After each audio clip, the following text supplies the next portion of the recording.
Aaron, it's great to see you again, man. Man, we've had some legendary conversations over the years, and it's good to get back together. Today, we're going to hit some more big topics. We have a Yeah. penchant. You have a penchant for picking some really good topics. We talked about turning around sales teams and building culture, and I think since last we spoke, you've started teaching our next generation of young sellers, which I love. And so today, we're going to really dive into negotiation strategies, the strategy and the art of discounting, how to sell value over price. There's a lot of pieces that go into that.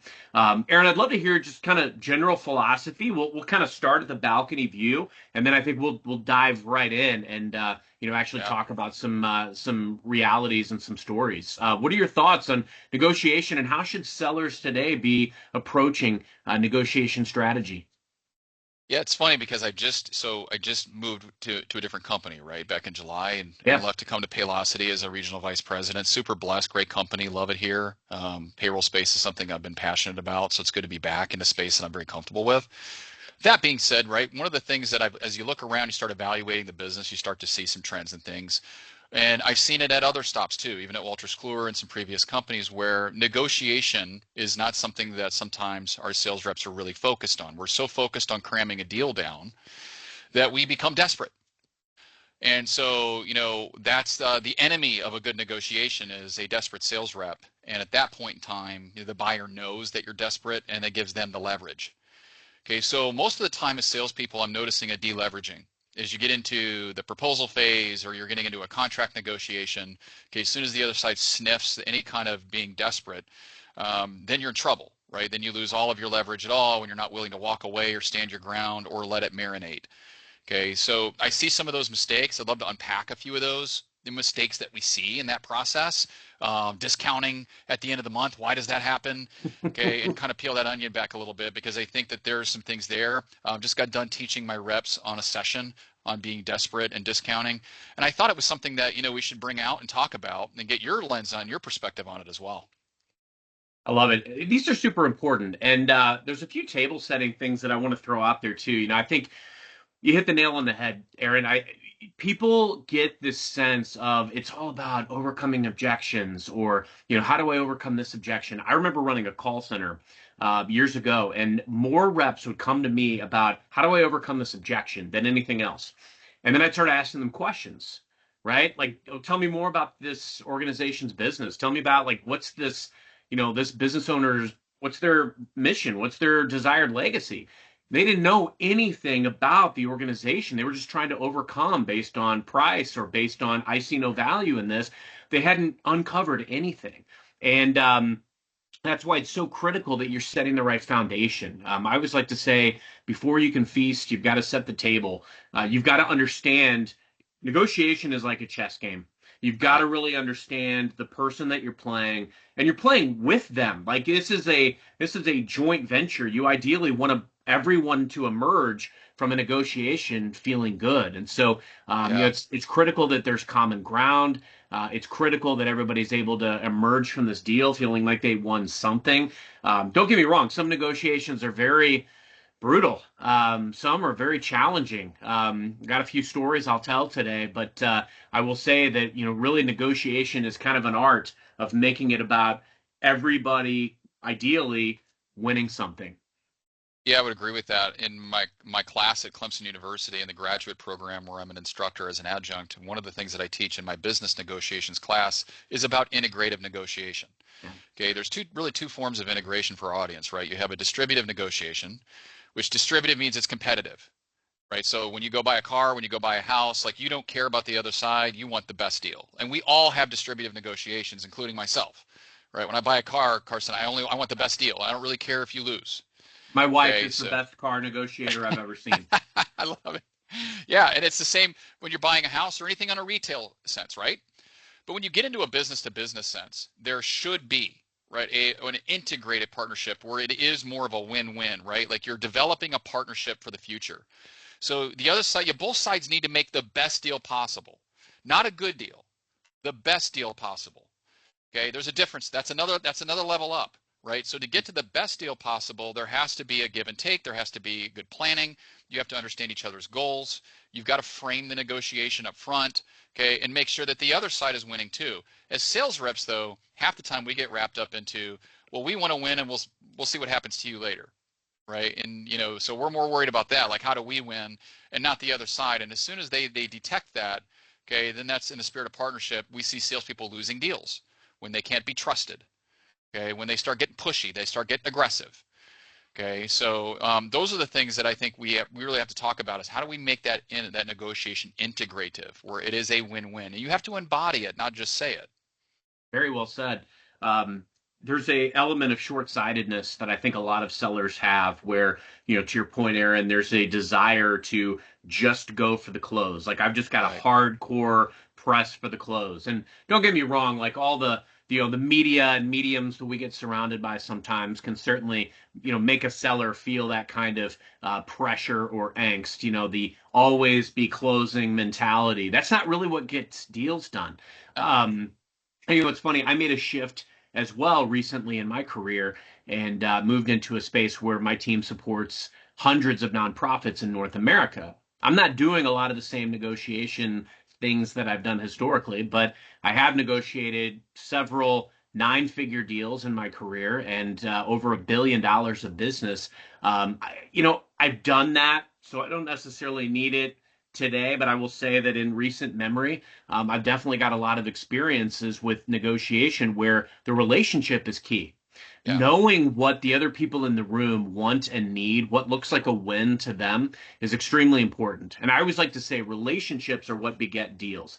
Now, here's the thing there's a compare and contrast. I was in a call center. You had to one call close in a lot of situations or you weren't going to talk to these customers again. Yeah. We were selling advertising or we were selling telecommunications. I know that's something that you and I share. And a lot of these you had to one call close. So it's very challenging to develop a lasting relationship with somebody that you're talking to once. However, you can find out a fair amount of what matters to them, what they've tried before that didn't work, etc. Compare and contrast that to a longer sales cycle in enterprise sales. You have a lot of opportunity to set the stage, go out, have conversations, do needs analysis, understand the current lay of the land. What's their playing field? What are they working with? I had a conversation yesterday that was amazing with an executive that I was able to connect with, and really, I made sure that I was trying to understand like what brought you to this role. Talk to me about what you want your legacy to be in this role. Because here's the thing, I may work with this person for the next 2 years, and Yeah. I want to fulfill that legacy. I want to play a part in fulfilling that legacy. And if you go about your interactions with customers in that integrative fashion, it's more likely that you're gonna find ways to eventually match what you have, what's part of your portfolio with what they need. And that's why, I tell people don't let that fear of messing up or that fear of missing out on that deal in this short term deprecate from everything that you could do for the foreseeable future with that client and with that organization. Yeah, I couldn't agree more with that. I think that's an excellent example. And I would say that, for me, it's what I teach people to do is be transformational, not transactional. Okay, so transactional is how you're hardwired as a rep. You want to go in there, you want to slam it down. Even enterprise reps, like you want to accelerate that sales cycle. How do we shorten it from a year to 6 months, whatever we're doing? Okay, and we start looking at the business as a transaction, and we stop looking at them as people and as a business. Okay, so be transformational, transform their business. Right? Remember, being in sales is about solving problems. Okay, and oftentimes we're not focused on that. Okay, so not only solving problems, but here's another thing I teach: create problems that they don't even know that they have. Okay, Yes. so oftentimes sales reps are going in to meet needs, but then when you start bringing up some functionality of your system or your product, right, you realize that they have a need that they didn't even know they had. So now you've created a need, an additional need, which adds value. So in the negotiation, when you're framing it early in the discovery process, right, one of the things we need to be cognizant of as salespeople is we should be asking the questions on how they're making their purchasing decision. Okay, for instance, are you making your decision based on a price or on the value, right? Like what's more important to you? As you're framing your decisions, you guys are making that. What's your top 3 decision-making criterion? Okay, and where does value rank in that? Because if you're just making it on price, I'm probably not the vendor for you, right? But if you're really interested in value, like we can go further here. Okay, so a lot of the deals I would argue with sales reps should never go beyond the discovery phase half the time when they say, yep, we're just looking for a better deal for Yeah. price. Okay, we stop there and we unpack that and we say, okay, like, and by the way, if your company is a price sensitive company where you win on price and that's your culture, fine. That's the perfect customer for you, right? You go in, you win the business, you buy the business, you go get it. Okay, for other businesses that are more value based, okay, you pivot and say, hey, I'm not sure I'm the right fit, okay, and you try to unpack that before you cut that off. So, but if they're buying on value and that goes into a demo phase or it goes into a demonstration or you have a product phase, okay, you're establishing that value, then you're able to align on a better anchor as far as your initial offer in the negotiation, what you're proposing to that customer. Okay, and then the last thing I would add to that is also aligning on budget ranges. You Mm. know, I think oftentimes we miss on asking basic questions. I generally steer away from like, how much are you paying with your current vendor? I am more interested in, hey, I'm going to give you three options. It's from some budget ranges, and tell me which one best represents your current position. Okay, on what you think I might offer you. 20 to $50,000 a year, 50 to 150, 150 to 250. Like out of those three ranges, which best represents your current position or what you expect, okay, to pay for a product like ours. Okay, and see what's in their head. You'd be surprised how many times they say, well, I'll take option C or B. And that's more than what you thought that they would say, right? Now you don't have to discount because they chose a range. And they feel safe because they didn't tell you an exact amount. They didn't give you an invoice. Okay. You came back and sometimes they'll say, well, I don't really even want to say a range, and say, how about this? I'll say it for you.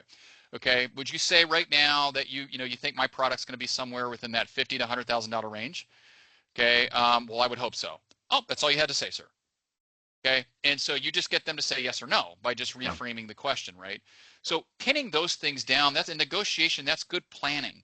That's good discovery. What are your expectations of my initial offer, right? So that when I make the offer, we get less sticker shock. That's when you don't align with the prospect on price. They don't know what's coming. You go at them and you hit them in the head with a high price, and that's your initial anchor, and they're like, whoa, Right. okay? And they didn't see that coming, right? And then they give you like this massive counteroffer that swings the other way. Right. So just a couple things that I think there are interesting as well that where we miss. Yeah, I love this. There's so much to unpack here too. I think it's important that people understand that negotiation can be complex. There are a lot of elements and a lot of variables.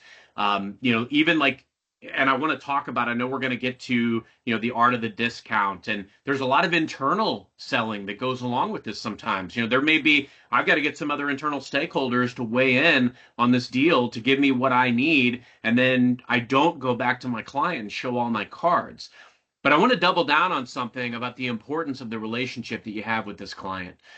For so long we've had it, hammered into our heads that it's critical that we, give the customer this fear of missing out or this fear of, what's going to happen. I'm going to pull this deal off the table, giving them these time-bound offers. And don't get me wrong, sometimes these things will absolutely work. There's a probability of success for just about everything. But I read a book last year that just changed the game for me mentally from a sales perspective, and it's the Jolt Effect. So this is Mm, by Matt Dixon and Ted McKenna, the guys who wrote Challenger Sale.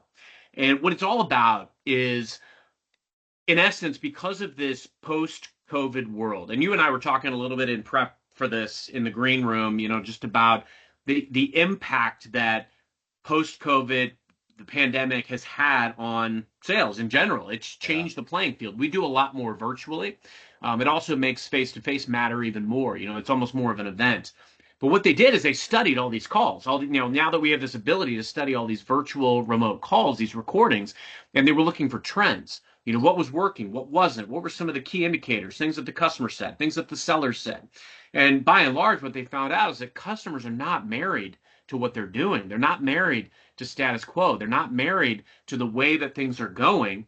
They just don't want to be the person that takes the risk to go over here. No matter how great it sounds, no matter how many times you double down on the value and all this and that, they will stay this way just to be not to be the person that went over here. You have to de-risk the customer's decision. And the only way you're going to do that is by knowing their playing field as well as you can.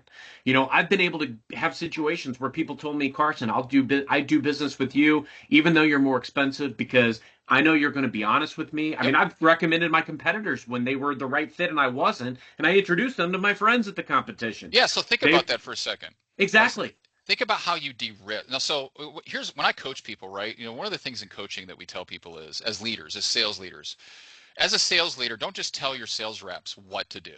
Right. It's easy for you to go say, go set more appointments. I need you to make, I need you to set 2 meetings a week or 3 meetings a week. And that's the what.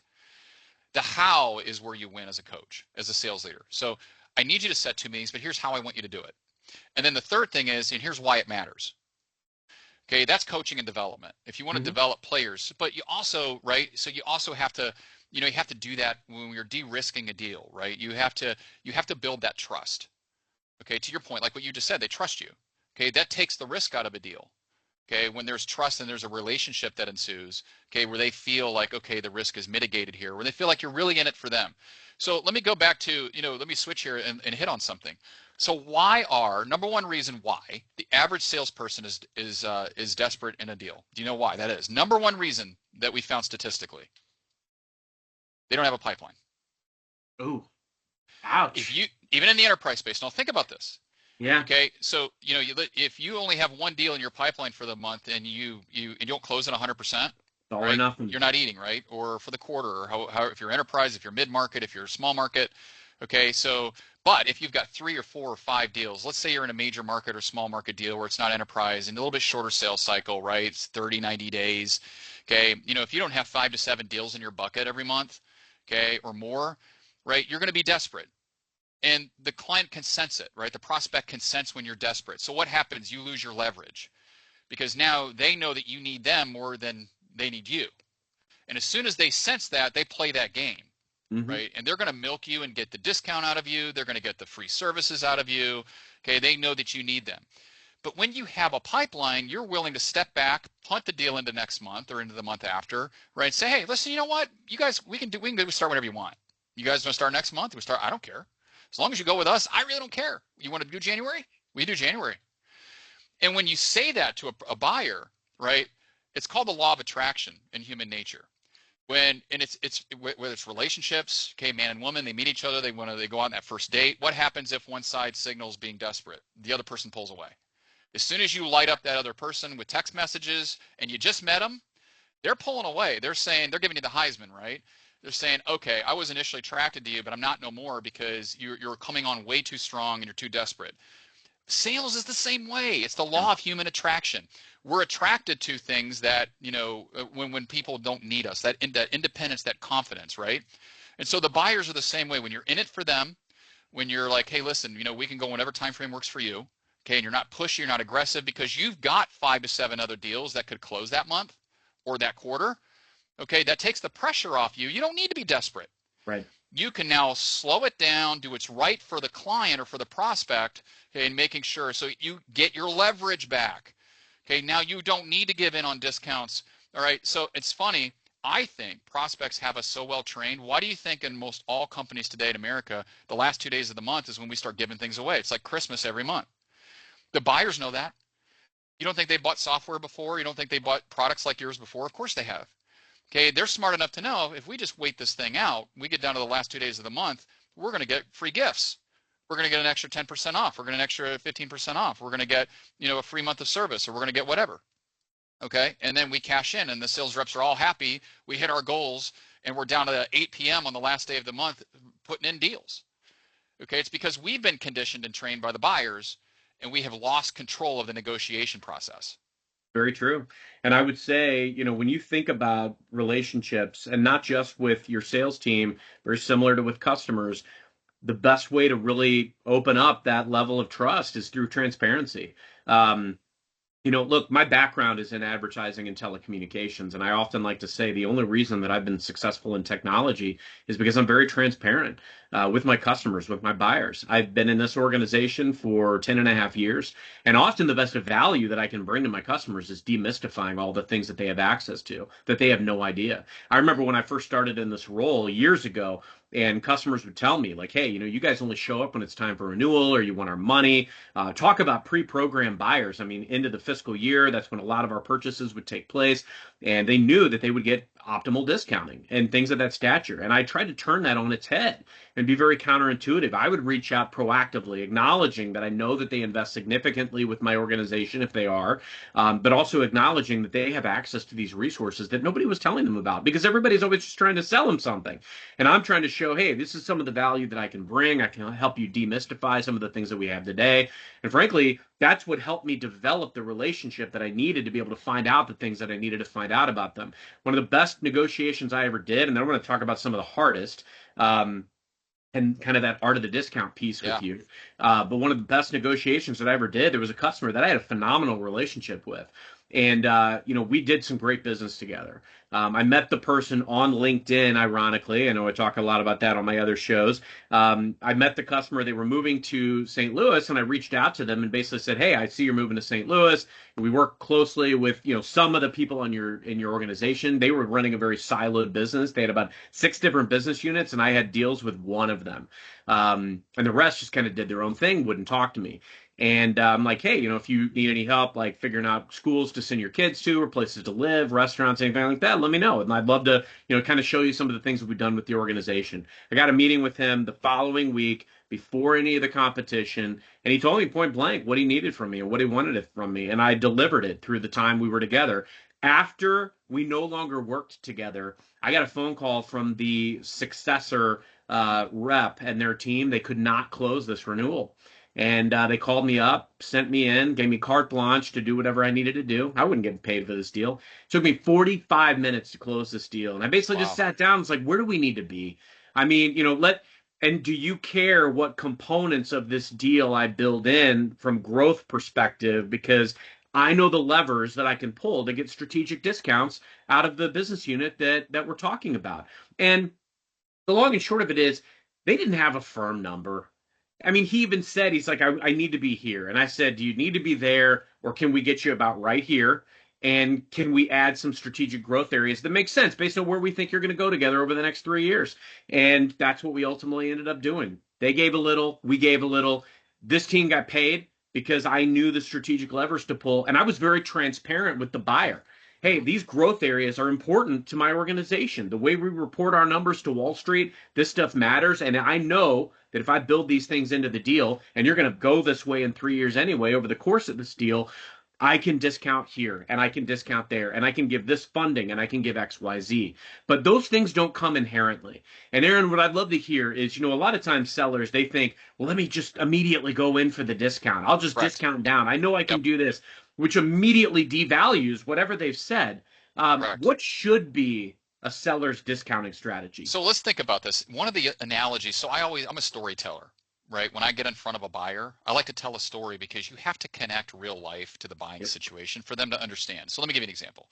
So oftentimes I'll come to the buyer and I'll be like, listen, we're trying to figure out what trim of the car you want here. Right now, we are in the software industry, so this might not, be as applicable to product-based industries. Maybe it is, okay, where you have more features and benefits and different levels of product. Okay, but for us, right, you have the Cadillac and then you have the basics. Okay, so I often like to go to the buyer and say, hey, listen, what's important to you? What services do you absolutely have to have? And then when we put that deal on the table, okay, we say, listen, this is like buying a car. Like you've said that you want all the bells and whistles. That's fine. We'll give you all the bells and whistles, but here's the price tag. Okay, but if that doesn't work for you and you're not able to spend that, we can dial back some of these Right. services. Now notice I haven't discounted anything, right? I'm just dialing back the trim level. And I tell the buyer, I'm like, let me give you an example, right? Like, right now I can go out and get a Toyota Capstone, a Sequoia Capstone for $110,000, and that's got everything in the world. And believe me, I would love to have it. Okay, but I can't afford that, right? And 110 grand, but I can get the next trim level down for 90 grand, and then I can get the next trim level down for 70. And if I want a base model, I can get one, for 60. Or if I want a new C8 Corvette, I can get a base model, I think, for 60, 65 grand. Or I can go all in and spend a couple hundred grand. So just like we buy cars, like, sir, ma'am, that's the same thing here, right? Like at the end of the day, there's value attached to the more services you want, the more bells and whistles you want, the more money it costs. Okay, so what do I need to dial back here? You said you're opposed to that price. I'm willing to take some off. So what would you like me to take off? So I'm taking off services then, and I'm not getting into the discounting phase. That's kind of where I start. Mhm. Okay, now we're not talking about that. If we get to a point where, hey, no, Aaron, we've got to have, these services, then it's like, okay, here's my price tag. Like, I could probably work with you on this a little bit. All right, so, what do you have in mind? And I like to ask questions to kind of get a sense of what they're able to do. And that's when you begin that negotiation process, get them to kind of throw out something that they have in mind.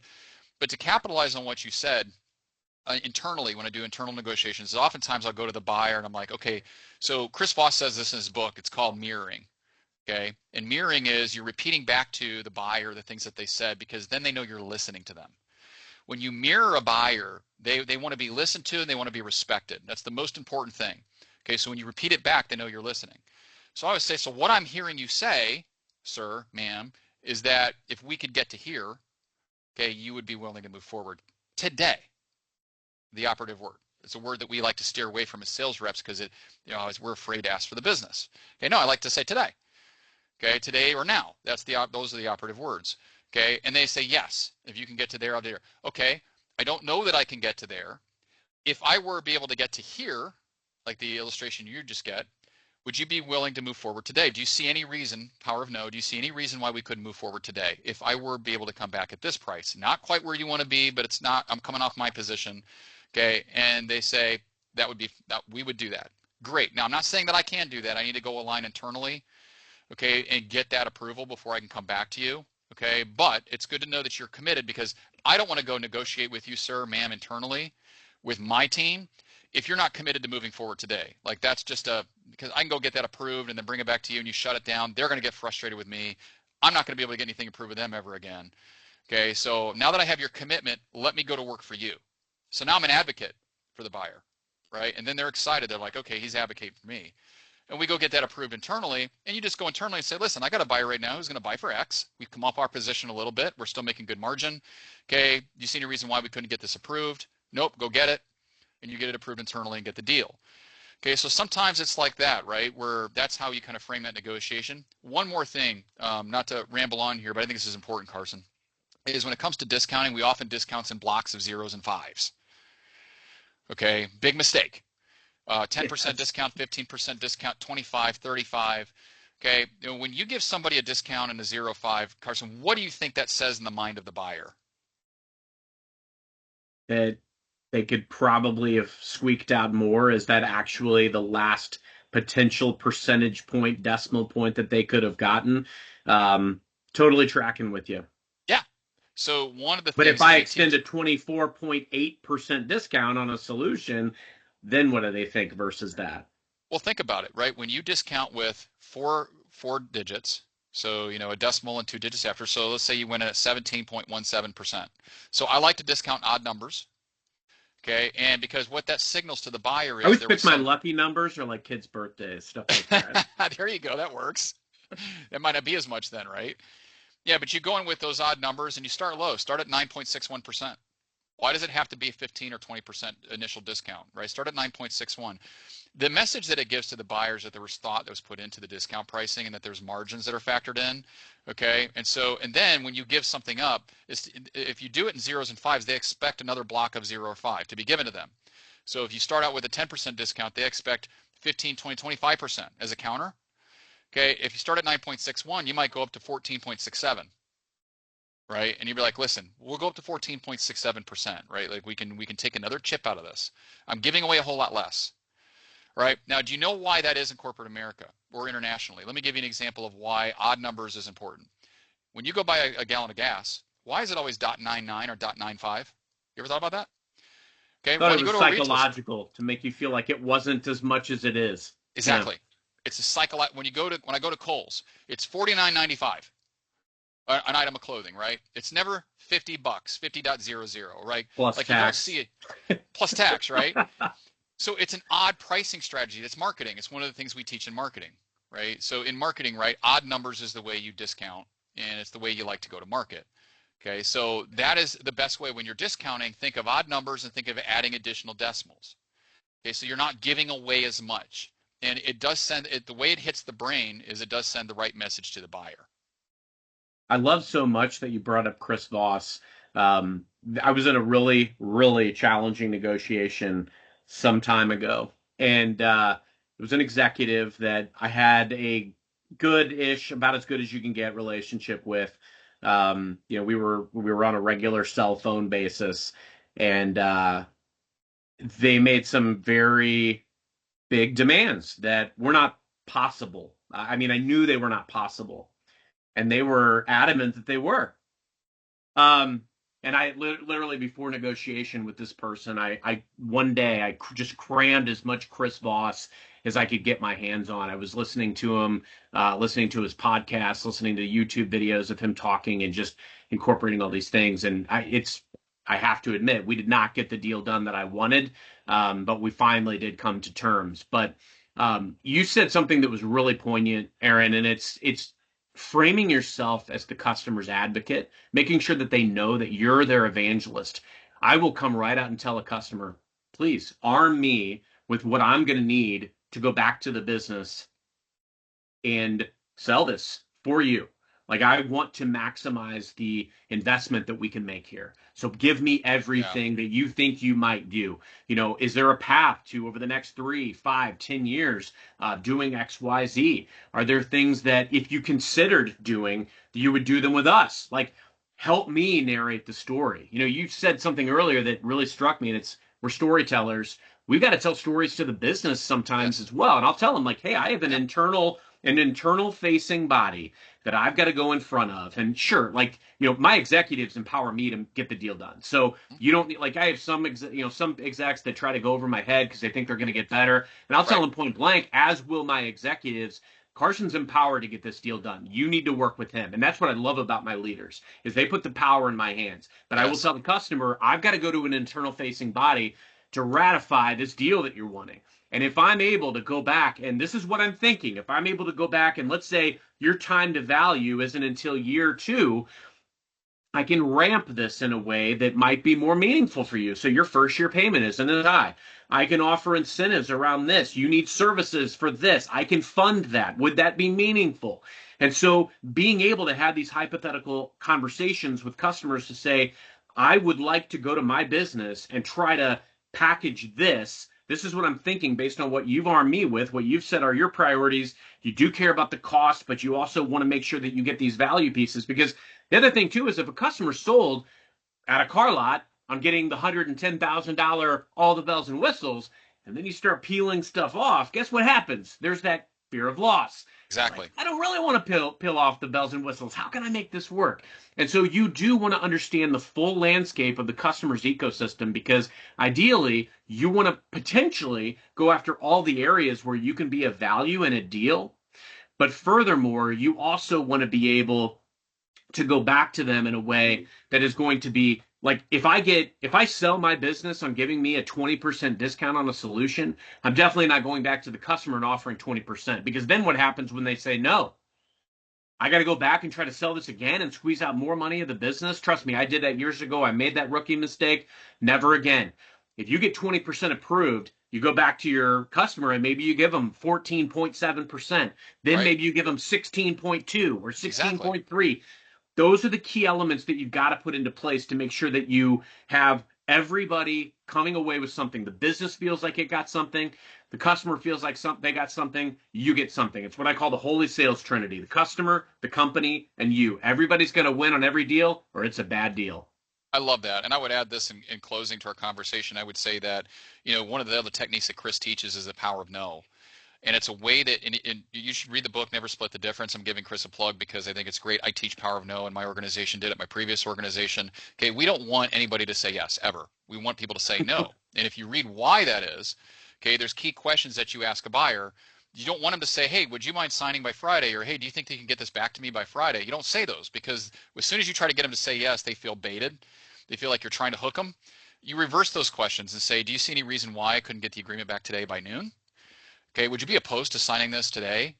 Okay, would you be against, signing this agreement, getting it back to us by tomorrow at 3 p.m.? Okay, those are all power of no questions. Would it be unreasonable to have you return the contract back tomorrow by 3? Okay, would you object to signing off on this today so we could get this going? All right, so those are, would you disagree with? right, doing this, right? So when you ask power of no, what happens, the way it hits the brain, and Chris describes it, is that they feel safe and they feel in control. When you get the buyer and you're trying to close the deal in your negotiation, you don't want them to say yes because they feel like, what am I not seeing here? What's Aaron trying to get me to do?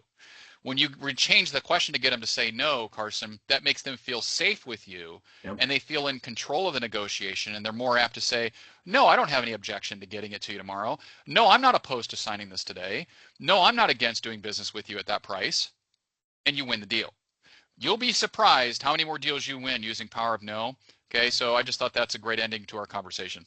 I love it, Aaron. I always enjoy our chats. In closing, I would also say, I think we've highlighted some of the key areas today of negotiation, being prepared, building and fostering relationships, understanding what matters most to the customers and everybody who's going to touch this deal, so that everybody who's a stakeholder in this deal, even your internal body, that is, what matters to them so that you're pulling all those strategic levers. Make the right decisions, stand tall, stand firm, stand confident in these deals. You don't want to reek of desperation, because if you do, Right. they will walk away. And also, you've got to know when to walk away. You've got to know when you've got a great deal on the Yep. table, you've got to be confident in that deal. And if it doesn't happen, it doesn't mean you keep dropping your price, because what happens then? You've completely eradicated your credibility That's by exactly doing right. that. Couldn't agree Great more. stuff. Love it, Aaron. I can't wait already till our next chat. This was a lot of fun, and I really appreciate getting your insights on negotiation and the psychology behind it. Looking forward to it, my friend. Thank you for your time today. Thank you. See you again soon, hopefully. Sounds great.